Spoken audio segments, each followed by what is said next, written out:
The Square Ball Podcast.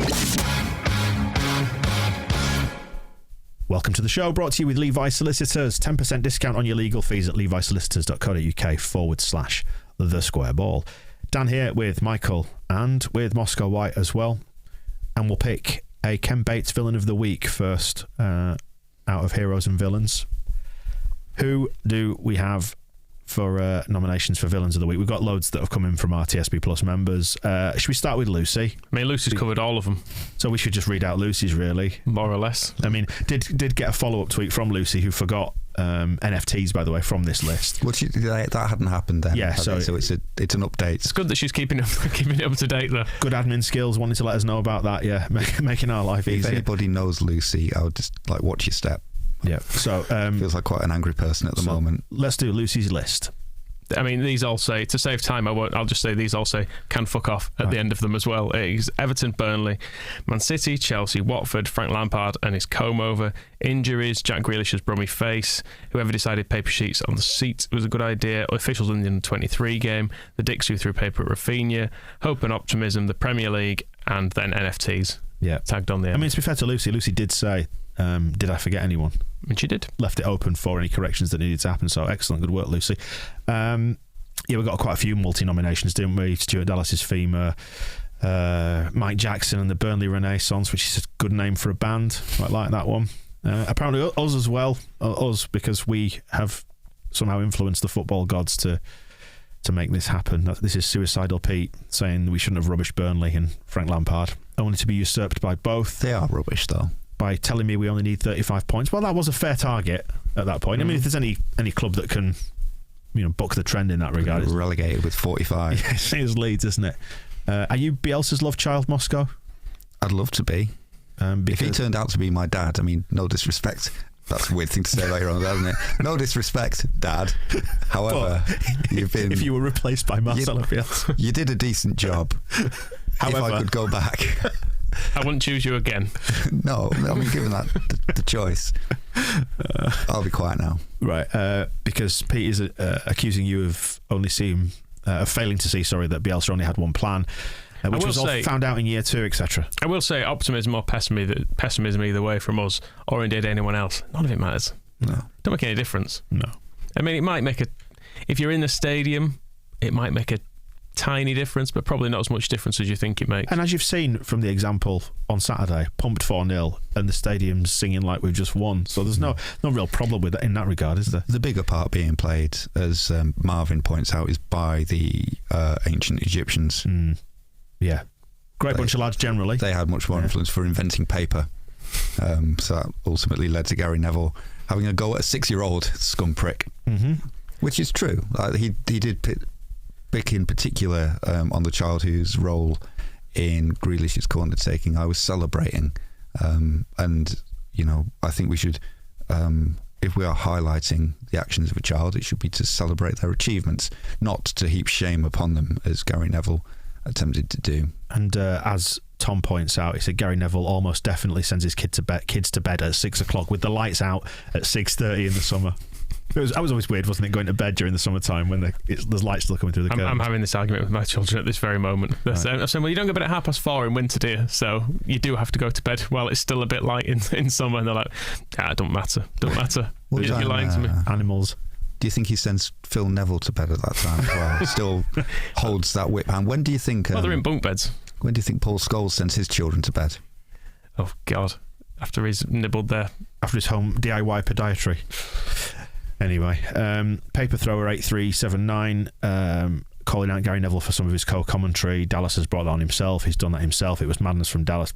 And he actually saw this weasel, he describes him as, sneaking into the ground before kick-off, hood up, head down, looked like the twat that he is. He wasn't the only harbinger of doom in the stadium on Saturday, but obviously because of somehow he's connected to both clubs, and it's probably a stain on both our histories, but Michael Brown was in the press box doing co-commentary as well. And it's never a good time when you see him. It's no wonder we went all championshipy and dark things started happening. Michael Brown appears. Not there for the peak of either club, you would probably say, for Michael Brown. At least I think it was his fault. Would have been better if he wasn't there. Both clubs. People weren't happy with the Paper Chuckers, by the way. Only a handful of nominations for the Paper Chuckers, but mainly the ones targeted at Rafinha, which didn't make any sense to me. The rest of it I thought was quite funny. Yeah, that was. I mean, throwing it at Grealish at 3-0 down, whatever. I suppose. What else are you going to do? Yeah, I mean, Grealish gets a few nominations. They could have been rocks. They could have been rocks, Michael. For injuring Stuart Dallas, which is kind of harsh because he sort of doesn't. He is for once an innocent bystander. He had a go. That tackle on him that he got booked for wasn't great. My big grievance with Grealish is just that whole ragdoll act. When the arms go flailing around, just don't do it. Yeah. If we're going to go on people who got early bookings as well, Firpo gets a couple as well. Sean Kay says it's like starting a game with 9 men because not only does he have literally nothing, he also causes problems. He can't pass, he's slow, he can't tackle, gets booked early consistently. He's positionally diabolical and has nothing going forward. Also has a shit moustache. No, he has a lovely moustache. Let's not get carried away. Firpo is a fucking dog shit. So if you're listening, Junior... Come on, and he was we're right behind you. Good luck for the final few He games. was making smoothies for kids last week on LUTV. He seemed like a very nice guy. So I'm sure he's a nice guy. Too much there, but we can't. Don't humanise him, Moscow. We can't do that. The booking in the first few minutes is a problem. You two are both nice guys. I do not want to see you at left back. But yeah, he's done well not to get sent off. If we're going to give him credit, because he does like an early booking. And at Brighton, he really did try to get sent off and failed. And there was one attack in the second half that it was the first half, I think. He was linking up quite well with Clicky and Jackie down the left in moments, but yeah, getting booked and then is not the best way to start against Raheem Sterling. No, and on a similar tip, Graham wants to nominate Roque Jr. Says Roque Jr. has obviously taken over Strauch's defending training this season. Bless him, Strauch, that is. And while we're slagging off our own players as well, Rodrigo gets a fair few. Pass it. Yeah. Sinking feelings says had a couple of decent games under Martian, was overpraised and now back to his usual self. Although it's against Man City. They are quite good. They don't let you do your best stuff, do they? And I suspect the reason he was put up front was so the ball would stick up there a little bit because he's a bit more experienced and physical. So the ball breaking to him on halfway with a big empty pitch in front of him is probably not the bit of the job you wanted him necessarily. He should have been able to handle that well. Yeah, he should have just run towards the goal and pass it to your really good teammates so they can score. A number of people didn't like Jesse and his on-pitch antics at the end. Costa Blanca suggests that he was acting like we'd won the AFC Championship game. A number of people not liking Oil as well, which came as a bit of a surprise. Gouldy suggesting that the oil specifically of the Arabian Peninsula has been a problem in this one. Would like to say they've got gas as well in Abu Dhabi, so maybe we just broaden this out to like all hydrocarbons and the plankton that put them there. Killing the planet and the Premier League. Well, the NFTs kind of get rolled into this as well, because one of the fringe drawbacks of the fact that nothing is gained from those Ukraine shirts being made into NFT form is the amount of fossil fuels that the whole blockchain stuff uses. Like, it's just completely unnecessary. And one of the problems with the war in Ukraine is the effect it's having on energy around the world. So that's not helping. Yeah, stop. Mind you, if we do go down, quite happily see Ellen Road turn into a server farm and never have to go there again. I'll feel at the minute. Oh dear. Roy Hodgson don't give a shit, does he? Feels bad, man. Saying Roy Hodgson for not giving a flying fuck about Watford. And this means that they're obviously bending over for Burnley, and Burnley mentioned as well. And Maths as well. I can't criticise somebody for not caring about Watford. Fair enough, yeah. Maybe blame Elton John for caring too much. Michael Jackson and Ben says the Ilkley arsehole. Michael Jackson and Ben, why couldn't Burnley have been bad for the rest of the season instead of every game a thriller? It's a Michael Jackson pun fest, isn't it? The board are getting picked out by a number of people as well. No signings in January. House of Stouts picks out Autorads and the city of San Francisco and all of its residents. Bastards. Which is a little bit harsh. But yeah, going a whole season with no backups for Bamford or Phillips, who were mostly out, and scouting 2 international defenders in Llorente and Koch that can see 4 goals anytime they play together, which they didn't play together on the weekend. No. And we still conceded 4, so it's good that we've got replacements who can do the same thing. A flower-haired hippie in San Francisco right now wondering what the fuck this has got to do with them. But yeah, I think the the full assessment of board criticism probably comes at the end of the season. I was going to say we can keep the powder dry on that one for a few weeks, can't we? Because you never know. With our win at the Emirates at the weekend, we'll escape all this, won't Possibly, we? We'll be fine.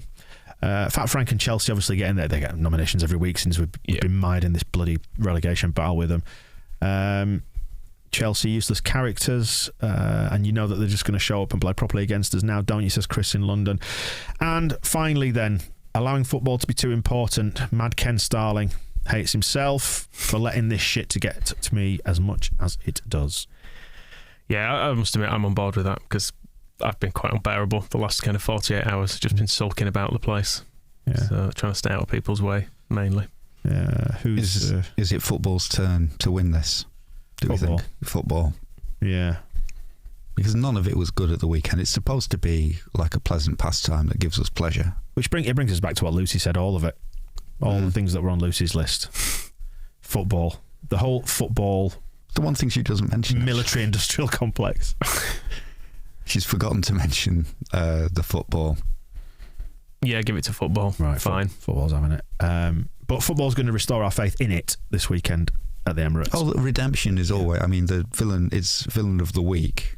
We may love football again next week. Yeah. Let's do the Gaetano Berardi Hero of the Week award then right now. And start with Bobby Eyebrows, who's nominated this podcast for trying to keep it positive.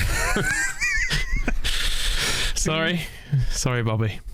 We'll see what happens. The Championship, though, Marvin is into the Championship and it's wonderful football. It's exciting, isn't it? More games, bigger away allocations, no VAR. It's all good stuff. It is all good stuff. Who's coming up? Fulham? Rotherham? Oh, they're going to pass us on the way up. Oh, yeah. Yeah. At least season tickets won't be able to go up much more. Well, they're already up, aren't they? You just get a few more games for your money. Well, exactly, but they'll have to put the brakes on any kind of... I am trying to just pull any positives out. The Paper Chuckers nominated as heroes as well for having a bit of fun at the expense of Jack Grealish. I thought Grealish handled it pretty well as well, I have to say. Don't say these things. No? Okay. No, fuck him. I mean, he didn't go to ground, but if you really wanted to over-egg the pudding with that, you could have let a piece of paper hit him and then gone to ground and rolled around like in a comedy way. Yeah. You know, in much the same way that Alisson caught that ball against Everton and then went to ground, kind of make... It wouldn't have been funny, though, because he actually does do it all the time. That's true. Really. There's probably a point in there that people have said about Stuart Dallas's femur fracture is that it's the kind of injury you get in a car crash because of the velocity of something hitting something else. So Grealish got up from that absolutely fine. Exactly the same as he gets up from somebody just blowing on him as they run past.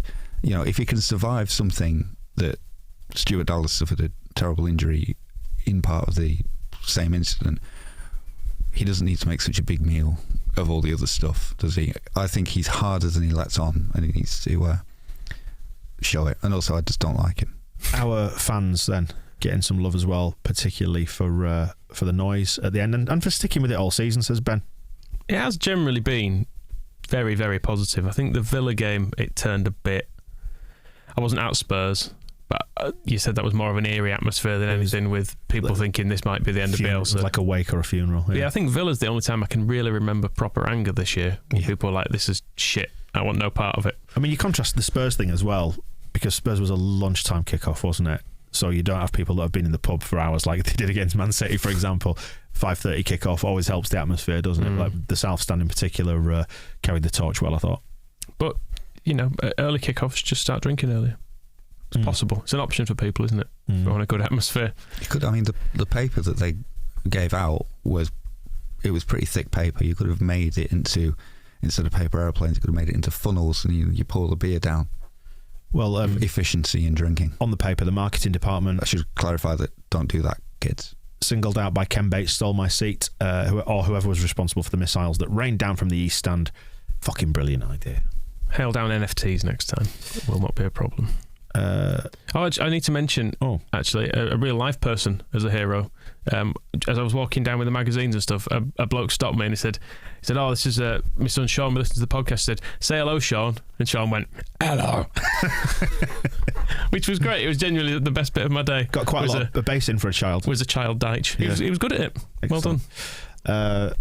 Stuart Dallas as well, as Rowan says, poor fucker doesn't deserve this. It feels like his many injuries have added up to this one somehow. He's been so indestructible for so long that when he does get injured, it had to be a bad one. So yeah, he'll be back. I'm sure he will. He'll be in training before the end of the season. And 7 feet tall. Firpo did get some hero nominations. Marky Mark had saying it's a bit of a stretch, and I'm trying to be optimistic, but I did think going forward he'll look better than he has done. I mean, Stuart Dallas. There's a lot of caveats. Stuart in that. Dallas has broken his leg in pursuit of trying to keep Leeds United up. Junior Firpo not being abysmal at his job for a couple of occasions. And Sean nominates him for not even trying to hide how bad a player is. He's making it so obvious, meaning the club can now see we need a left back in summer. I mean, there is a question around that as well. Would you like to see us sign a new left back? Just get Alioski back. That's the thing. Everyone wanted rid of Alioski. Well, they didn't. Everyone thought we needed someone better than Alioski, and we've failed. Clicky gets a mention as well. So does Luke Ayling. Joffrey for putting himself about. Marsh gets a surprising nomination from Lord Rogerio. It says Darko Marsh, his backyard kickabout style will be perfect for the second division. We've reached that stage, haven't we now? The gallows humour. Yeah, and I mean, that's quite positive compared to Joe's, which is the impending climate crisis that will render all football and indeed life meaningless. Hoping it comes soon and I can forget I ever got so invested in this tin pot shite sport where overpaid characters kick a fucking bag of air around a fucking green rectangle. I think that sums it up just about, doesn't it? On Cody Drammer won Player of the Year at Cardiff, so well done to him. Yeah. And everybody who voted for him. I think that pretty much covers all of it off, doesn't it? Who's having it? Stuart. Yeah. Get well soon. It's not just for... I mean, it's hard to nominate somebody as a hero for breaking a leg. It's not necessarily a heroic action, but the last 122 games have been pretty heroic. We wouldn't be here if he hadn't done all that. The Derby County playoff semi-final would have been even worse if he hadn't been so good.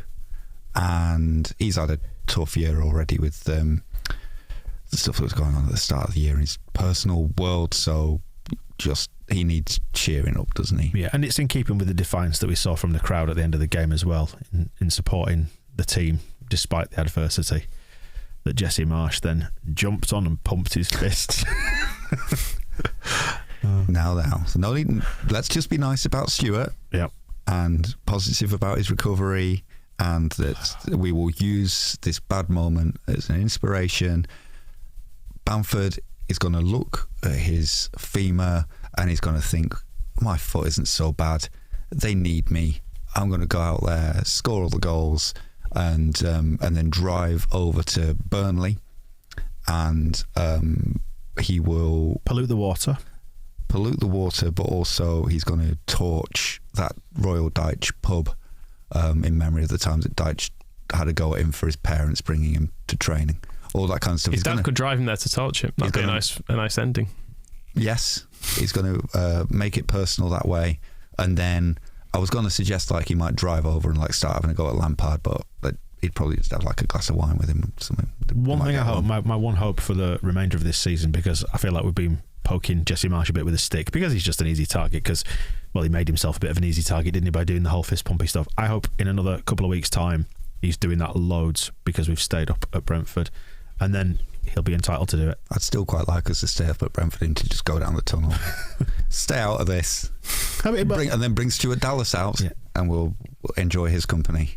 And then actually they could go out there and sing Mind the Gap, Thomas Frank, Mind the Gap again, couldn't they? Because we'll obviously never finish it below them again. If Marsh does want to get into my good books, he has been talking about wanting to kind of increase or decrease the pace on the touchlines. If he headbutts Thomas Frank, yeah, I'm into that. Okay, there we go. So we've got Burnley being torched by Bamford, Frank being filled in by Marsh. Anybody else? Maybe Dallas can set about Frank Lampard with his crutches. I want us to remember this moment as we crown broken-legged Stuart Dallas our hero of the week as the low point of this season, when we thought it couldn't get any worse, because it might get better. I've thought that a few times this year. I've thought it can't get any worse. Well, have we not bottomed out yet?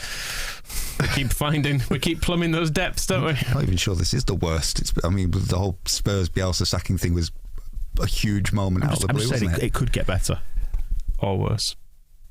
It could get better. There you go. Then let's wrap it up on that positive, happy note. And we could, in a couple of weeks, when we wrap up the season, we'll go, haha, weren't we miserable 2 weeks ago? I mean, we've just finished the match ball 30, and on that, a few weeks ago, we'd lost 4-0 at Man City, and then a couple of weeks later, we were champions. Maybe we could be Premier League champions this year. Yes, I would settle for probably 17th. Yeah, okay. Okay, there you go. That wraps up the show for this week. Thank you for watching and listening. We'll see you next time. The Square Ball Podcast.